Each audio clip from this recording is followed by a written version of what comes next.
এই মুহূর্তে আমরা দাঁড়িয়েছি কলকাতার অন্যতম ঐতিহ্যবাহী ক্লাব মোহনবাগান সুপার জায়েন্টের মাঠে। 1 ঘন্টার অধিক সময় ধরে চলছে তাদের অনুশীলন। জিমি ম্যাকলারেন অনুশীলনে থাকলেও তিনি কিন্তু মাঠের একধারে রিহ্যাব করছেন।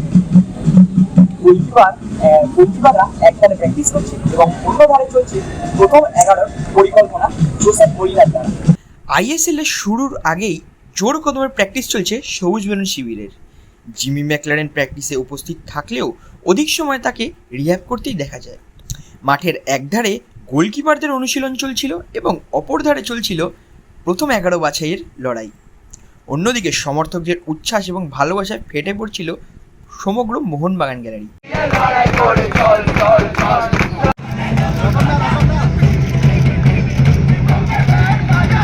সমর্থকদের একের পর এক স্লোগানে মুগ্ধ করছিল প্লেয়ারদেরকে। এছাড়াও সমর্থকরা যে কতটা আশাবাদী তাদের পরবর্তী ম্যাচ এবং আইএসএল এর পরবর্তী মৌসুম নিয়ে তাও জানা যায়। হেক্টর ইউসে একটা ইন্টারভিউ সেশনে বলেছে যে মোহনবাগানের থেকে ইস্টবেঙ্গলের খেলাটা তার পক্ষে বেশি ভালো। এটা নিয়ে মোহনবাগান সমর্থকদের কী ধারণা? যে যখন যেই ক্লাবে খেলে সেই ক্লাবকে ভালো বলতেই হবে, কিন্তু মোহনবাগানে বিগত দিনে যারা খেলে গেছে এরকম করে কেউ আছে বলে মনে হয় না যে মোহনবাগানকে খুব পিছিয়ে রেখেছে অন্য ক্লাবদের তুলনায়। মোহনবাগান খেলা সবসময় একটা আলাদাই উদ্বেগজনক। আপনি প্রীতম কোটাল থেকে শুরু করে সিলটান বলকে দেখবেন আইএসএলের অফার ছেড়ে সে মোহনবাগানে থেকে গেছিলো, কিন্তু একটা প্লেয়ার যখন অন্য ক্লাবে যায় তাকে ওই ক্লাবের কিছু হয়তো বলতে হবে যে ক্লাবে ওর ভালো লাগতে পারে ওদের কোনো অফিসিয়ালদের। এটাই মনে হয় আমাদের কাছে।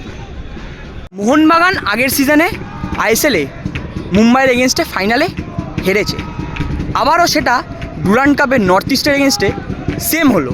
এটা নিয়ে মোহনবাগান সমর্থকদের কী ধারণা?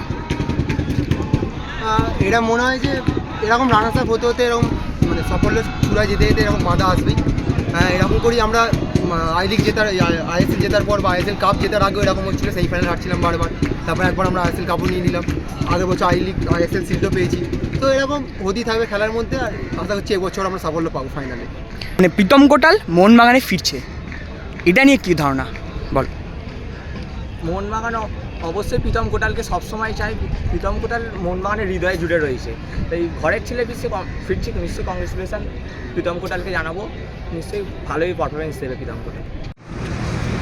আপনারা দেখলেন সমর্থকদের উচ্ছ্বাস ও শুনলেন সমর্থকদের বক্তব্য।